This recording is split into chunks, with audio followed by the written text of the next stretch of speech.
오늘부터는 이제 11주일로 시작해가지고 성자 하나님과 우리의 구속에 관한 내용을 생각하게 됩니다. 그러니까 지금 계속 사도신경을 배우고 있는데요. 사도신경의 제1조항은 전능하신 성부 하나님 우리의 창조주를 믿습니다 하는 그 내용이었고, 이제 그것이 지난주까지 끝났고, 이제 오늘부터는 그의 독생자 우리 주 예수 그리스도에 대한 신앙 고백이 쭉 이어지는데요.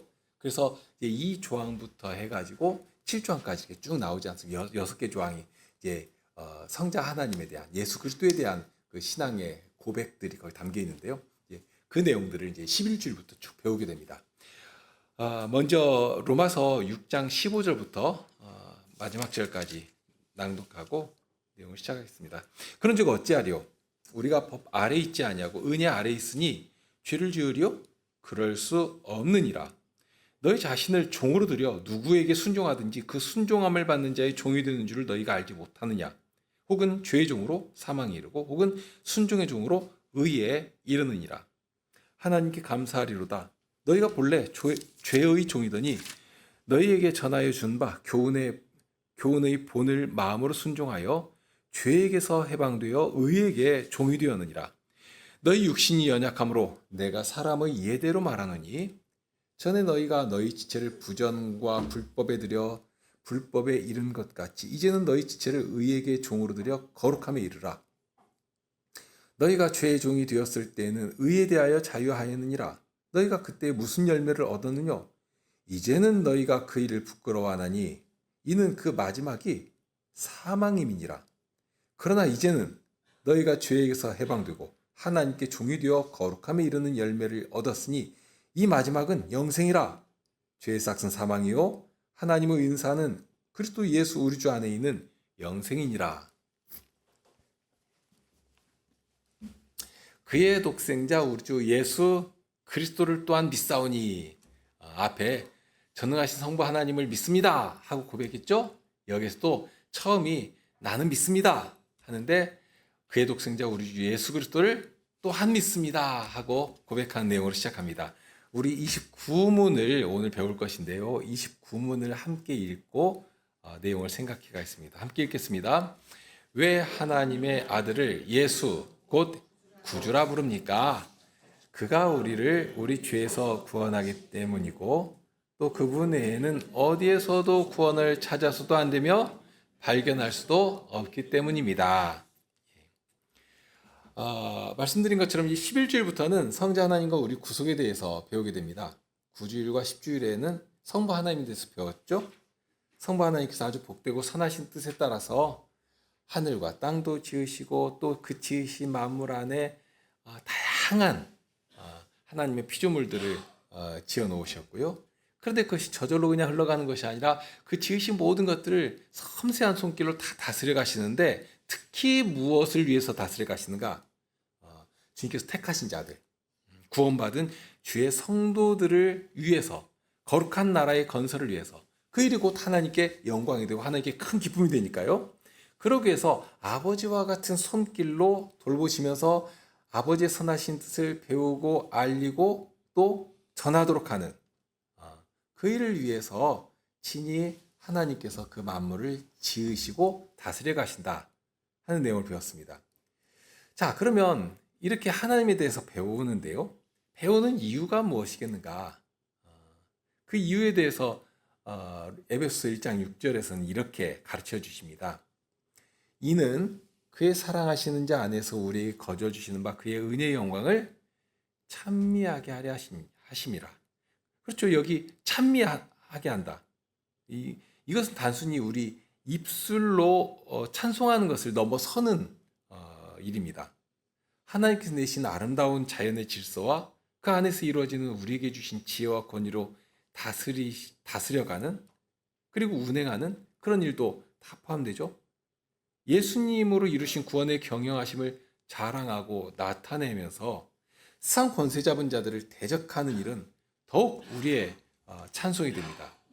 그리고 무엇보다도 이처럼 구원받은 주의 백성들이 함께 모여서 주님의 구원을 기리고 배우고 우리 입술로 찬양하는 것, 이것이 이제 어찌 보면 정점이라고 할 수가 있는데요. 이렇게 자연스럽게 그의 하나님의 은혜의 영광을 찬미하게 하는 일을 위해서 우리를 구원해 주셨고, 하나님의 다스리심과 아버지와 같은 손길로 우리와 함께 하시면서 섭리하여 가신다 하는 것을 잘 배워야 하는데요. 그래야 합당하게 찬송도 할 수 있지 않겠습니까? 배울수록 우리의 믿음도 자라고 또 지혜도 얻게 되고 감사함도 자연스럽게 나오고 우리의 찬송도 더 힘을 얻어갈 수가 있게 될 것입니다. 정말 마음에서부터 우러나는 찬송을 할 수가 있겠죠. 그렇게 성부 하나님과 우리의 창조에 대해서 배웠는데요. 이제 11주일부터 해가지고 19주일까지는 이게 9주가 되죠. 11주일부터 19주일까지는 성자 하나님과 우리의 구속에 관해서 배우게 됩니다. 성자 하나님과 우리의 구속에 관한 사도신경의 첫째 항목, 앞에서도 좀 읽어드렸는데요. 그의 독생자 우리 주 예수 그리스도를 또한 믿사오니 하고 되어 있죠. 예. 성부 하나님에 대한 고백은 전능하신 성부 하나님, 우리의 천지의 창조주를 나는 믿습니다 하는 내용으로 되어 있죠. 그러면서 성부 하나님에 대해서 고백하고 바로 이어서 이 둘째 항목으로 이어집니다. 성자 하나님에 대한 6개의 고백 중에서 첫째 항목인데요. 그의 독생자 우리 주 예수 그리스도를 또한 믿습니다 하는 내용입니다. 자꾸 반복하는 건데요. 제가 이렇게 말씀드릴 때 속으로 막 따라 하시기 바랍니다. 그의 독생자 우리 주 예수 그리스도를 또한 믿사오니. 우리가 전에 어렸을 때부터 배웠던 이 일반적인 사도신경은 익숙한데 우리의 사도신경은 의외로 우리가 익숙하지 않아요. 그러니까 자꾸 이렇게 말씀드릴 때 좀 익숙하게 해 가시면 좋겠습니다. 자, 여기 보면 가장 먼저 나오는 표현이 뭡니까? 그의 독생자라고 하는 표현이 나오죠. 그의 독생자. 그러면 여기에 나오는 그는 누구를 가리키는 것이겠습니까? 바로 앞에 1조항에서 전능하신 성부 하나님을 가리키는 표현입니다. 그러니까 좀 풀어가지고 말하면 성부 하나님의 독생자라 하는 말이 되겠죠? 그러니까 여기서 예수님은 홀로 계신 분이 아니시구나, 이렇게 성부 하나님과 관계에서 계신 분이시다 한 사실을 알 수가 있게 되죠. 그러면서 여기 어떤 순서를 자연스럽게 보게 되는데요. 성자 하나님이 먼저가 아니시고 성부 하나님이 먼저이시고 이어서 성자 하나님이시다.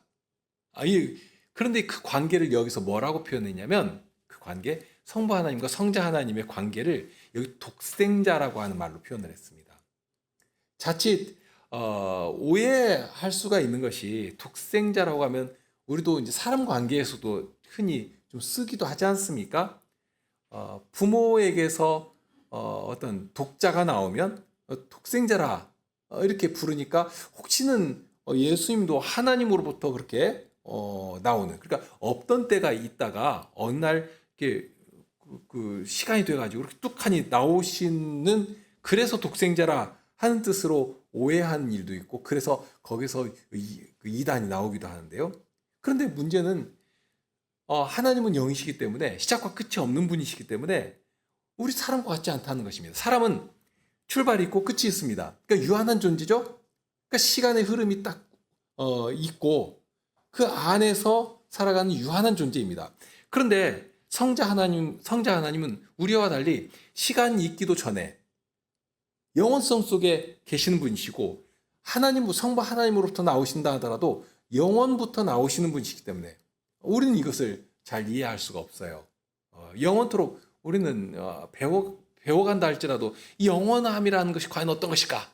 이게 추론해 볼 수 있는 것이지 정확하게 알 수 있는 것은 아니거든요. 적어도 우리가 이제 추론해 볼 수 있는 것은, 우리는 시간 안에 같이 살아가고 우리는 출발이 있고 마침이 있지만, 영원이라고 하는 것은 시간 개념을 월등하게 초월해서 그런 영원성 안에서 성부 하나님으로부터 영원토록 나오신다 하는 그런 표현을 여기에 이 독생자라고 하는 말로, 이것은 단지 우리가 알기 쉽도록 우리가 뭔가 생각을 가지고서 하나님한테 배워가야 되는데, 우리가 알 수 있도록 어떻게 보면 첫 출발처럼 이 독생자라 하는 표현을 거기 담아 놓으신 것입니다. 이 영원한 관계에 대해서 믿는 사람도 모르면 안 되니까요. 적어도 우리가 알 수 있을 만한 그런 표현을 가지고 믿을 수 있을 만큼 알게 해주신 것입니다. 그러니까 영원토록 하나님은 예수님의 아버지로서 이것은 정말 독점적입니다. 예수님께서 하나님을 나의 아버지라고 부르셨는데 오직 예수님만 부르실 수 있는 표현이거든요. 나의 아버지라고 부르시는데 그런 관계에서 아버지이십니다. 그런데 그런 아버지이신 하나님을 부활하신 후에는 우리에게 주시지 않습니까? 나의 아버지 곧 너의 아버지. 이런 표현을 하시거든요. 그러니까 예수님께서 오로지 당신만이 하나님을 나의 아버지라 하고 부르실 수가 있으신데, 그런데 부활하신 후에 처음으로 하신 말씀이 바로 그것입니다. 얼마나 기다리셨는가? 이 이름을 주시기 위해서 무슨 일을 행하셨는가? 십자가의 모든 구속을 다 완성시키시고 그 다음에 처음으로 하신 일이 바로 그 이름을 우리에게 주시는 것입니다. 이제까지는 오로지 나의 아버지이신데 나만이 하나님을 나의 아버지로 부를 수 있었는데 이제부터는 너희 아버지다 하고 그 이름을 다 우리에게 주시는, 정말 기다리셨다는 듯이 그 일을 위해서 십자가를 지셨다는 듯이 그 소식을 들려주시면서 이제부터는 정말로 너희 아버지이시다. 그러니 너희 아버지로 불러라 하고 그 이름을 주시며 구원받은 백성들을 하나님 앞에 모이게 해주신 것입니다. 그래서 이제는 예수님 안에서, 그러니까 독생하신 예수님 안에서 예수님만이 나의 아버지로 부르시는 그 하나님을 이제 우리 모두가 우리 아버지 하고 부를 수 있게 되는 것입니다. 그렇게 우리가 하나님을 아버지라 하고 부를 수 있지만, 그러나 예수님께서 부르시는 것과 본질적으로 이게 같을 수가 없는 그런 관계입니다. 우리는 출발이 있고 시작이 있지 않습니까? 없던 때가 있거든요. 하나님을 아버지라고 부를 수 없던 때가 있거든요. 존재 자체도 없던 때가 있는 것이죠. 그러나 이제는 오로지 예수님 안에서, 예수님 그 이름을 주셨으니까 예수님 안에서 누구라도 하나님을 아버지라 하고 부를 수 있고요. 그러나 예수님은 영원 속에서부터 오로지 한 분, 하나님의 유일하신 아드님이 되시는 것입니다. 예수님은 영원하신 하나님의 영원하신 아드님이시다 하는 것이고요. 그런 하나님의 유일하신 아드님께서 우리에게 당신을 이렇게 보여 알려주시는, 계시에서 알려주실 때 가장 먼저 이름으로 알려주십니다. 굉장히 독특한데요. 우리도 그런 사람의 관계를 이렇게 생각해 보면 쉽습니다. 누군가를 만나면 특히 이제 어른들 같은 경우는 이렇게 어떤 비즈니스 관계나 또는 어디에서 이렇게 사람을 만나 소개하고 이럴 때 가장 먼저 뭘 하냐면 통성명을 하죠. 또는 사무적인 사람은 이렇게 명함을 딱 내밉니다. 그냥 지나가는 사람에게는 뭐 그럴 필요가 없죠. 그런데 어떤 관계 안에 딱 들어오면 가장 먼저 이름을 묻습니다. 내 이름을 알려주고 명함을 주고받고, 그러면 이제 벌써부터 처음 만났지만 관계가 형성되는 것이죠. 그런데 전혀 모르는 사람이 이렇게 지나가다가 딱 치면서 혹시 이름이 어떻게 되시냐고, 그러면 어떻습니까? 제 이름은 뭡니다 하고 이렇게 알려줍니까? 일단 경계부터 할 것 아닙니까? 당신이 누군데 내 이름을 묻느냐? 이름 알려줄 리가 없죠. 그러나 벌써 이렇게 일을 하거나 관심이 있거나 그러면 이렇게 이름부터 알려주고 혹은 이름을 알기를 원하는 것 아니겠습니까? 그러니까 이름을 알리고 이름을 아는 이 일에서부터 관계가 시작이 된다 하는 것입니다. 하나님께서 바로 그런 방식을 취하시거든요. 처음엔 모세에게 당신을 다 계시하시면서 당신이 누구시냐 하는 것을 알려주실 때 무엇으로 알려주십니까? 이름으로 알려주시거든요. 여호와라.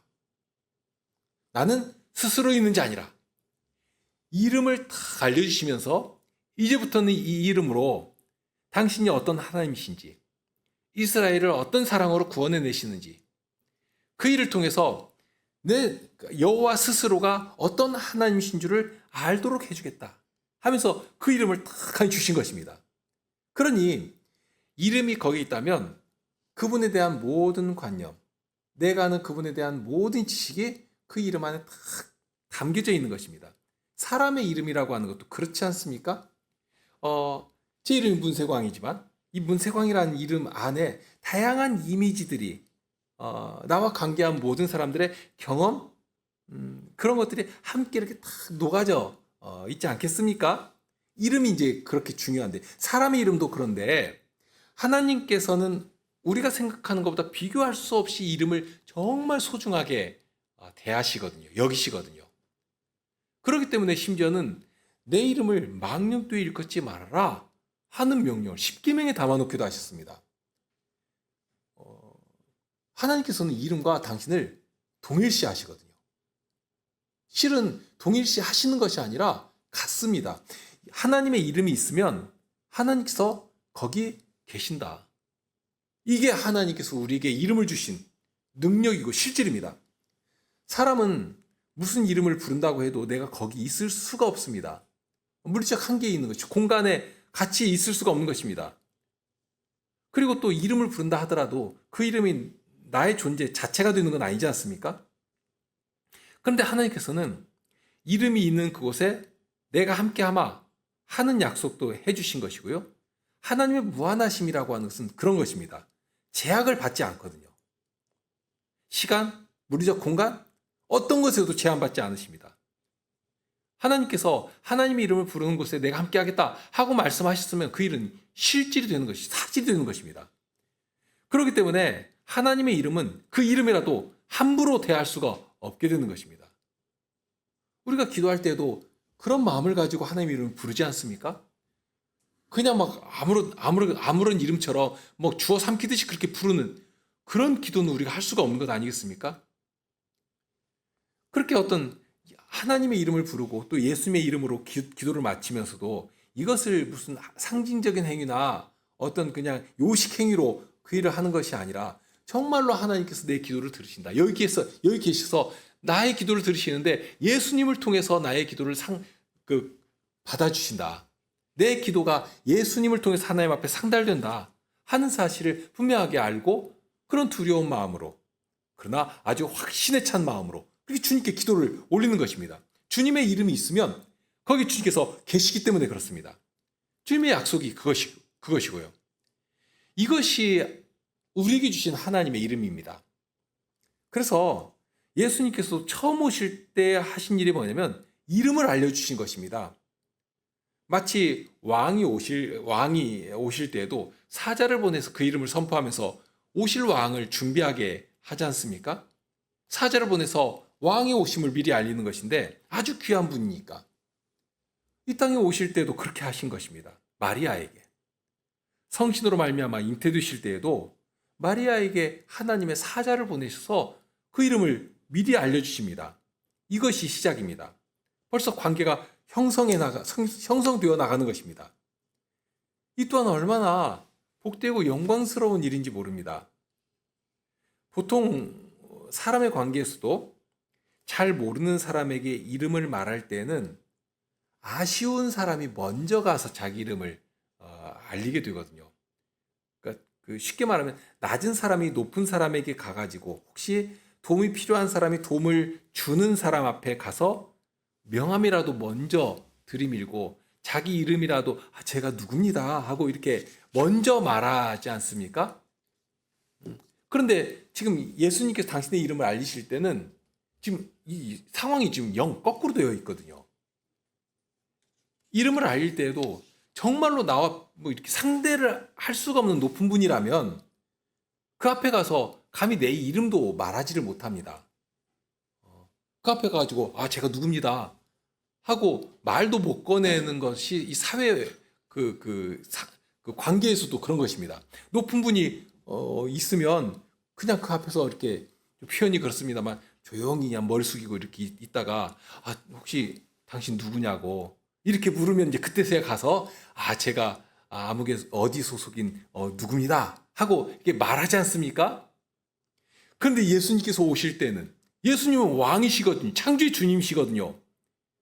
그런데 그런 높은 분께서 오실 때 예수님을 모르는 백성들에게 왕이 먼저 가서 당신의 이름을 알려주신 것입니다. 내가 누구다 하고 알려주시니까 이 일 자체가 벌써 얼마나 이렇게 정말 거꾸로 된 것이지만 얼마나 복스럽고 영광스러운 일이 됩니까? 벌써 왕이신 주님께서 내가 너에게 관심이 있다. 내 이름을 주니까 나를 불러라. 나를 부르면 내가 너를 만나주겠다. 하고 약속하신 것이다. 이게 다름없는 것이 되는 것입니다. 정말 시인을 통해 약속하신 일, 환난 날에 나를 부르라. 그러면 내가 너를 건지리니 네가 나를 영화롭게 하리라 하는 이 일이 본격적으로 시작하신 것인데, 그렇게 이름을 알아야지 부르든지 말든지 할 수 있지 않겠습니까? 내가 나를 불러라 하고 했는데 이름을 알아야 부를 수가 있는데, 바로 주님께서는 이 땅에 오시면서 이름을 먼저 알려주신 것입니다. 부를 수 있는 이름. 이 일 자체가 피조물이 감당할 수 없는 영광인 것이고요. 또 우리를 한편으로 생각하면 어떤 대상으로 대하시는가? 무슨 짐승처럼 대하시는 것 아니고요. 뭐 노예나 종처럼 대하시는 것이 아니고 얼마나 친근하게 대하시고 사랑으로 대하시는가. 벌써 이 사실 자체에서 우리가 알 수 있지 않습니까? 그렇게 주의 사자를 먼저 보내셔서 이름을 알려주시고, 그 이름을 뭐라고 알려주시는가 하면 예수라 하라 하고 알려주십니다. 이 예수라고 하는 말이 구약에서는 어떤 이름으로 쓰였었죠? 지금 이제 발음이 달라졌기 때문에 이게 같은 이름인가 하고 이제 헷갈릴 수가 있는데, 예수라고 하는 이름이 구약에서는 여호수아라는 이름입니다. 여호수아 또는 예슈아 이렇게. 그런데 그 뜻이 무엇인가 하면 우리를 죄에서 구원하실 분이시라 하는 그런 정말 복된 뜻을 가진 이름입니다. 그러니까 이 이름이 너무 귀하기 때문에 정말 사모하는 마음이 있기 때문에 하나님의 구원을 주의 백성들이 늘 사모하지 않습니까?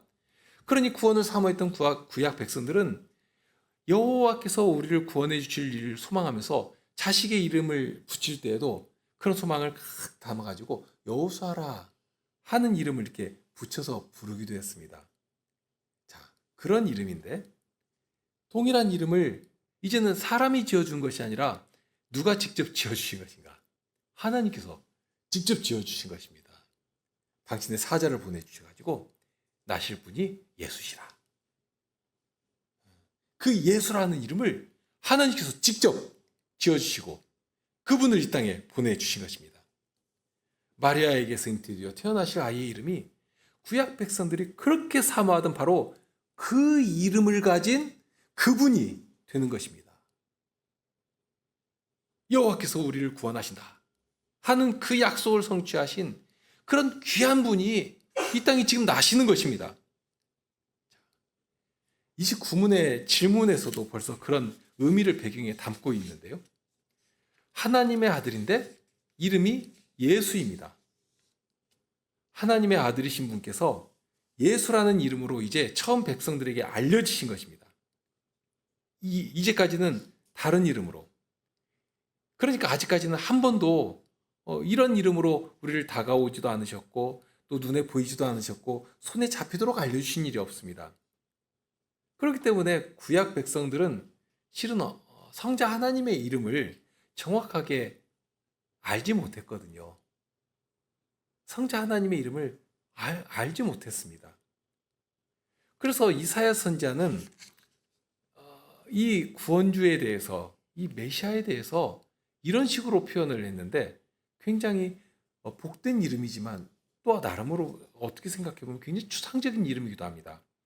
이는 한 아기가 우리에게서 낳고 한 아들을 우리에게 주신 바 되었는데 그 어깨는 정사를 메었고 그 이름은 기묘자라 모사라 전능하신 하나님이라 영존하신 아버지라 평강의 왕이라 할 것입니다. 그 정사와 평강의 더함이 무궁하며 또 다윗의 위에 앉아서 그 나라를 굳게 세우고 자금 이후 영원토록 공평과 정의로 그것을 보존하실 것이라 만군의 여호와의 열심히 이를 이루리라.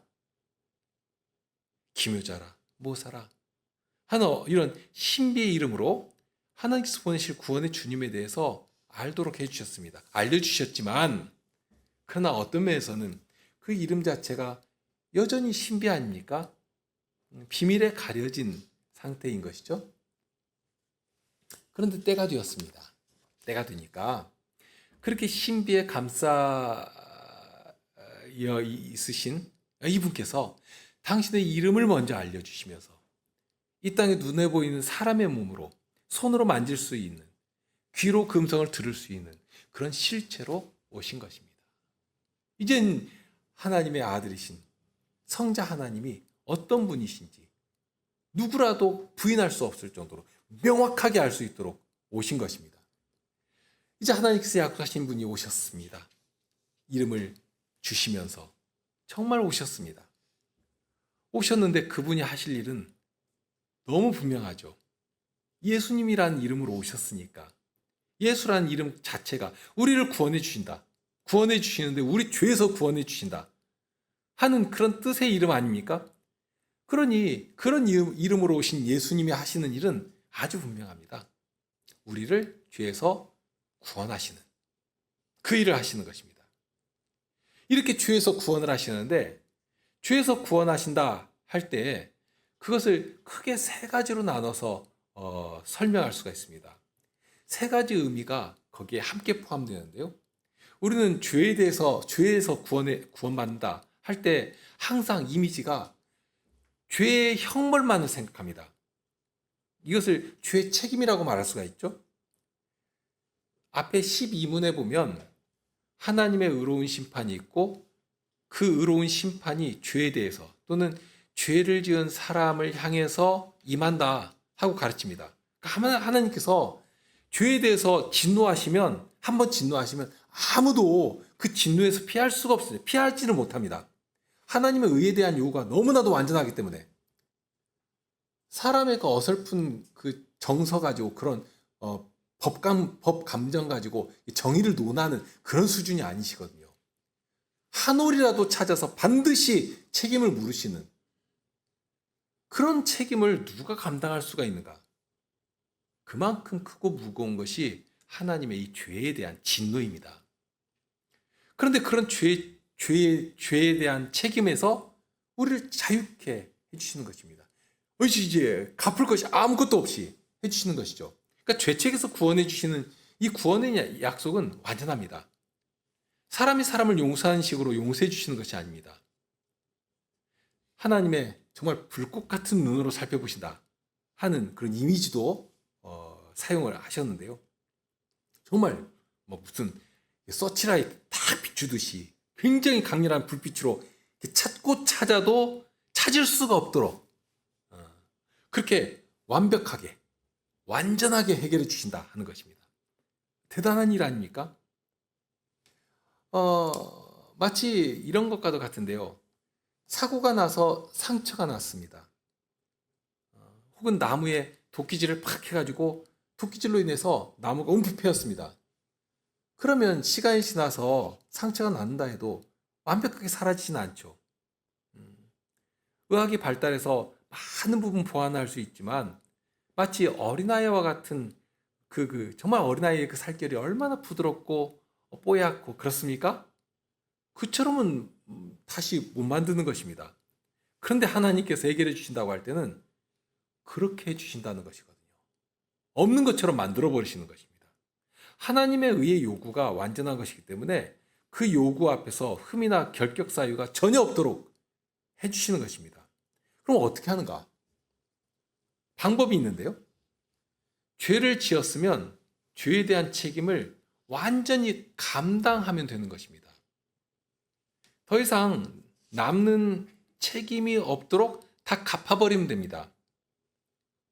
죄를 지으면 죽는다.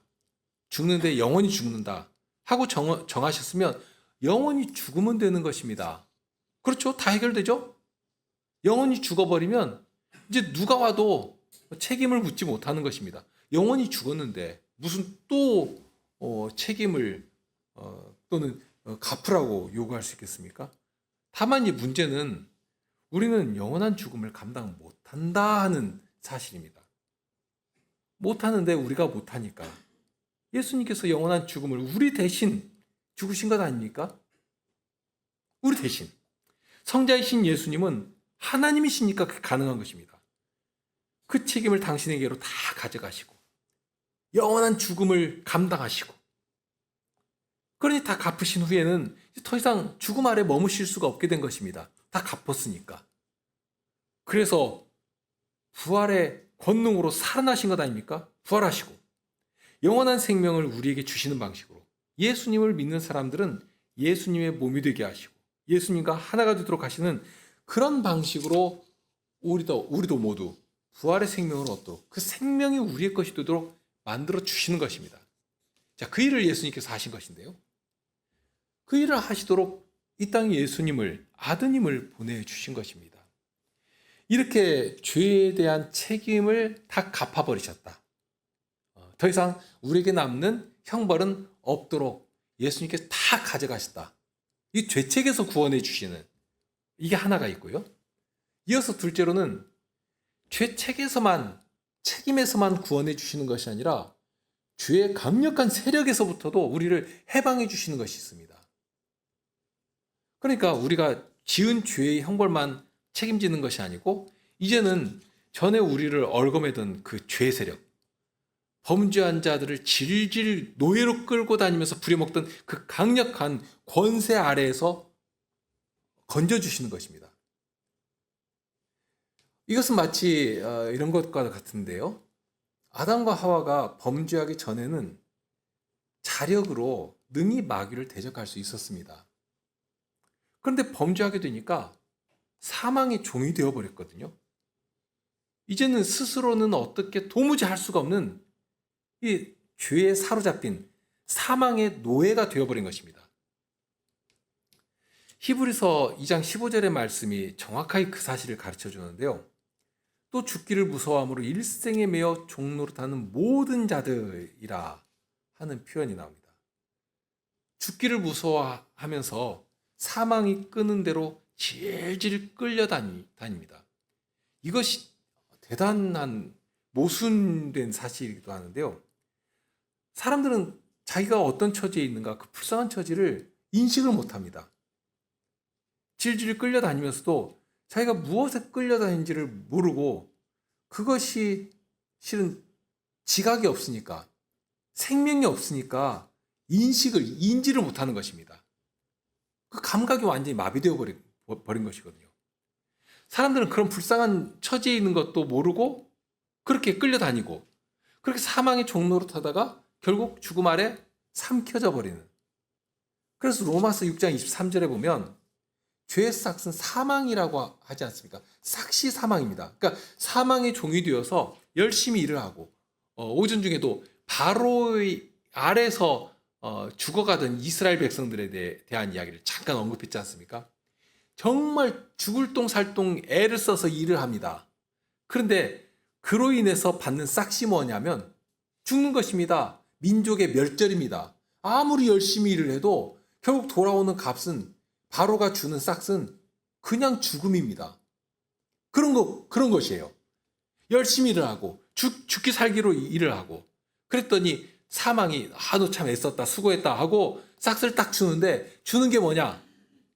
하루 일당처럼 받는 것이 죽음입니다. 사망을 일당으로 받는 것입니다. 그런 이것이 비극이죠. 죽기가 무서워서 사망에게 죽기 살기로 충성했더니 결국 받는 것이 사망입니다.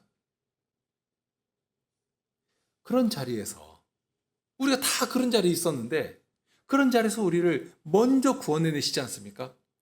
우리가 처한 상황, 비참한 상황을 알게 하시면서 구원을 사모하게 하시고, 우리의 구원이신 예수님의 이름을 부르게 하시고, 부르면 모든 자에게 구원을 주신다 하는 하나님의 약속을 적용하셔서 하나님의 구원의 능력으로 그를 딱 붙들어서 사망에서 생명으로, 죄의 권세에서 빛의 나라로, 하나님의 백성으로, 아버지의 손길이 많은 하나님의 보호하심 아래로 옮겨 주시는 것입니다.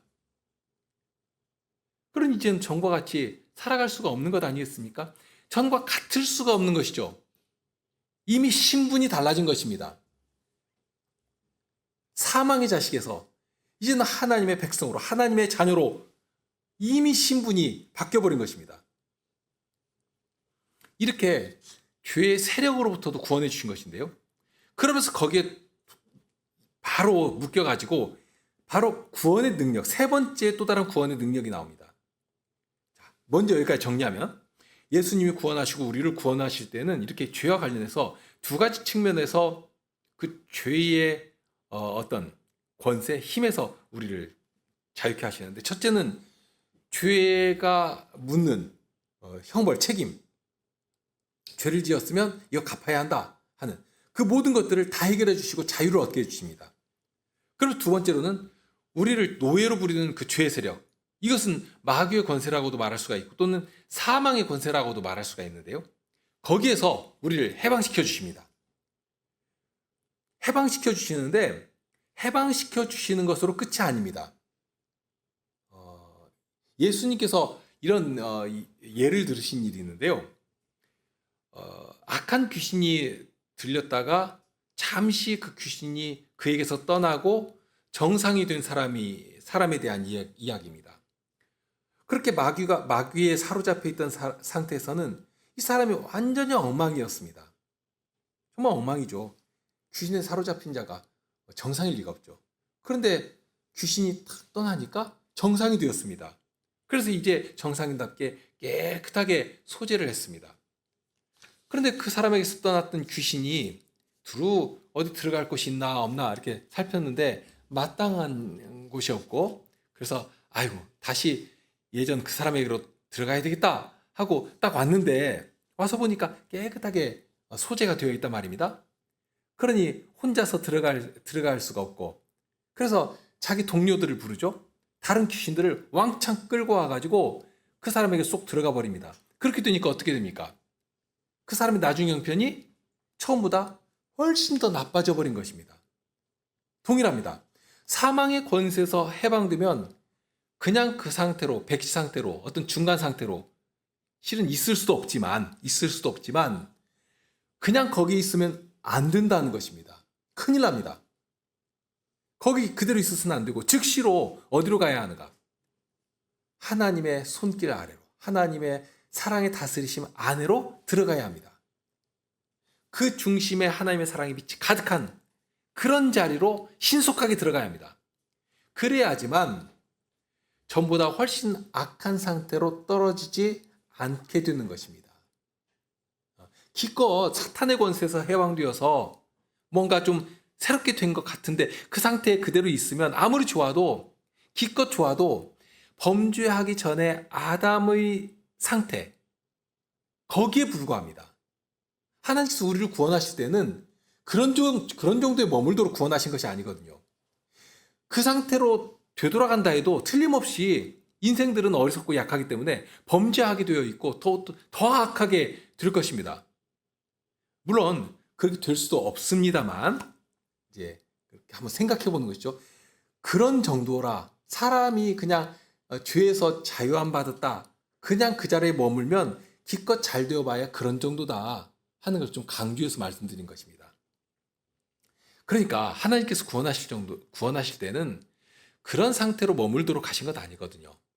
구원하셨다면, 그리고 구원하시려고 대신 당신의 아드님을 보내주셨지 않습니까? 아낌없이 아들을 죽기까지 내어주신 그런 희생을 감수하셨다면, 그렇게 해서 구원해 내셨다면, 다시 그런 구원을 입은 자가 사망의 권세 아래 사로잡히는 것을 하나님께서 그냥 가만 보실 수가 있게 되는가? 사망의 권세가 감히 얼씬거리지도 못하게, 손도 대지도 못하게 옮겨버리시는 것입니다. 전에는 사망 아래에서 사망의 열매를 맺었습니다. 로마서 6장 21절 말씀이죠. 너희가 그때 무슨 열매를 얻었느냐? 이제는 너희가 그 일을 부끄러워하나니 이는 그 마지막이 사망임이니라.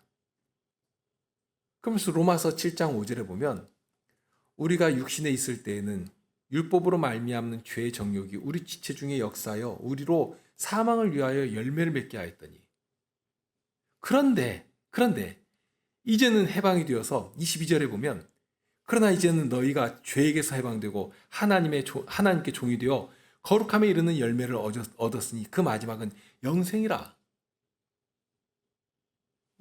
정말 이 말씀처럼 거룩함에 이르는 열매를 맺고 영생의 큰 능력 가운데 거할 수 있게 해주신 것입니다. 다만 그렇게 할 때 하나님께서 사용하시는 방도는 뭐냐면 나의 기능과는 상관없이, 그러니까 나는 완전히 무능해서 아무것도 못하는 것이 사실 아닙니까? 그러면 그런 기능도 없고 무능하고 하니까 나를 꼼짝 못하는 어떤 식물 인간처럼 그렇게 그냥 가만히 두어두시고, 그래서 바깥에서 호흡장치도 달아주고, 또 음식도 못 먹으니까 음식 먹는 튜브도 딱 끼워가지고 음식도 막 그냥 억지로 밀어넣고, 그런 식으로 살리시는 것이 아니라는 것입니다. 오히려 참 신비한 방법인데, 우리 안에 거룩한 성품과 성격을 이렇게 불러일으켜 주시죠. 그래서 정말 내 안에서부터 일어나는 거룩한 그 열정과 소망을 가지고 거룩한 활동을 통해 열매를 맺도록 하시는 방식을 사용하신다. 그렇게 해주신다는 것입니다. 이건 정말 기대할 수 없이 놀라운 방식입니다. 그러니까 소극적으로 무기력하게 질질 끌려가는 것이 아니라, 이제는 적극적으로 나를 들여서 나의 그 신령한 활동을 통해서 하나님께서 바라시는 거룩한 성격, 거룩한 나라의 능력, 하나님께서 바라시는 그 복된 열매가 하늘나라에 가득하게 되기까지, 그렇게 나를 하나님께서 기뻐하시는 산제사로, 거룩한 산제사로 드리는 그런 일을 하도록 붙드시고 세워주신다 하는 것입니다. 이게 주님의 구원의 능력이거든요. 그래서 에베소 5장 8절로 9절에 보면 이런 말씀을 하십니다. 너희가 전에는 어둠이더니 이제는 주 안에서 빛이라, 빛의 자녀들처럼 행하라. 빛의 열매는 모든 착함과 의로움과 진실함에 있느니라. 전에는 알지도 못하고 행여 안다고 해도 할 능력이 없었습니다. 그런데 이제는 내 안에 선한 소망을 두고 그로 행하게 하시는 것입니다. 빌립보서 2장 13절 말씀이죠. 너희 안에서 행하시는 이는 하나님이시니 자기의 기쁘신 뜻을 위하여 너희로 소원을 두고 행하게 하시나니. 우리 안에 그런 선한 소망이 일도록 하시고, 주님께서 말씀하시니까 그 말씀을 깨닫게 되고 반응하게 되는 것입니다. 그 일을 위해서 성신님을 우리에게 보내주신 것 아닙니까?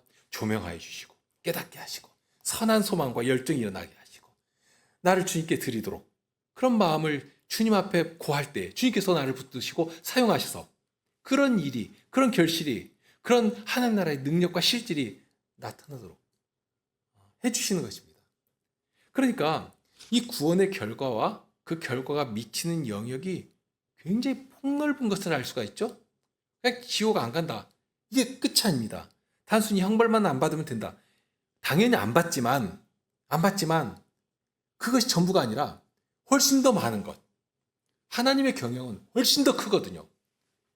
전에 행하던 대로 주의 노예로 살아가는 그런 비참한 자리에서 건져주시고, 이제는 빛의 자녀로 살아갈 수 있도록 마귀의 권세에서, 사망의 권세에서 해방시켜 주시고, 거기 더 나아가서 이제 하나님의 백성으로 하나님께서 원하시는 그 복되고 선한 계시를 맺어가는 그런 새 사람으로 살아가도록 해주신다. 정말 예수님께서 지금 하늘에 계시지만 이 땅에 살아가는 주의 백성들이 예수님의 몸답게, 예수님의 사람답게, 예수님의 지체된 자로서 마치 이 땅에서 예수님께서 여기 계시면 이렇게 행하겠구나, 행하시겠구나 할 만한 그런 선하고 복된 결실을 이 땅에 펼쳐내면서 살아가도록 해주신다. 이게 우리를 구원하신 하나님의 경영이시고 우리를 통해서 이루어가시는 구원의 능력이 되는 것입니다. 이런 구원을 위해서 하나님께서는 당신의 아드님을 정말 아낌없이 우리를 위해서 내어주신 것이고요. 그러니 1장 6절 말씀 아까 했죠. 이는 그의 사랑하신 자 안에서 우리에게 거주신 바 그의 은혜의 영광을 찬미하게 하려는 것이라. 하나님의 은혜의 영광을 찬미하게 하는 그런 하나님이 기뻐하시는 일을 하면서 하나님을 찬송하며 살아가게 해주시는 것입니다. 오늘은 여기까지 하실까요?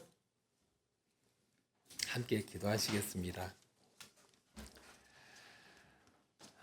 제2의 이 우둔한 입을 열어 하나님의 그 은혜의 영광을 찬송한 자리에까지 나가게 하시고, 이 찬송이 결코 공허하며 헛되지 않은 것이, 주님께서 저희를 구원하실 때에는 주의 말씀과 성신으로 저희를 붙드시고 이끄셔서 저희 안에서 일어나는 선한 열정과 소망을 가지고 주님의 어떠하심을 나타낸 자리까지 이르게 하시고, 그러니 전에 주의 종으로 행하며 사망의 열매를 맺던 그 모든 일들을 벗어버리고 하나님께서 바라시는 복되고 영광스럽고 진정 생명의 능력과 가치를 나타내는 그런 열매를, 그런 결실을 맺는 자리에까지 이르도록 하여 주시니, 이것이 저희가 만들어내는 것이 아님을 알고 고백할 수밖에 없사옵니다.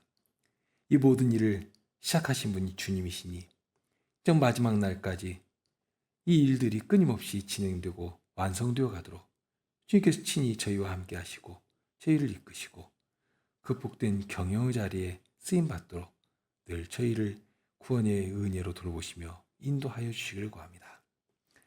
이제 일주일의 생활이 또다시 저희 앞에 남겨져 있습니다. 다양한 사람들을 만나고 다양한 상황 속에 살아갈 것인데 저희가 어디에 있을지라도 저희는 주님의 백성이고 주님의 이름을 자랑한 자들임을 늘 마음속에 인식하고 살아가게 하시고, 그러니 저희 스스로의 무엇을 위해서가 아니라 주님의 이름을 위하여, 주님 나라의 영광을 위하여 무엇이라도 말하고 무엇이라도 행하고 하는 그런 저희들이 되도록, 그런 일을 위해서 주님 앞에 무엇이라도 구할 것이니 주님께서 저희의 기도를 들으시고 응답하시고 구원의 은혜로 늘 함께 하여 주시기를 구합니다. 우리 주님 예수 그리스도 이름으로 기도드립니다. 아멘.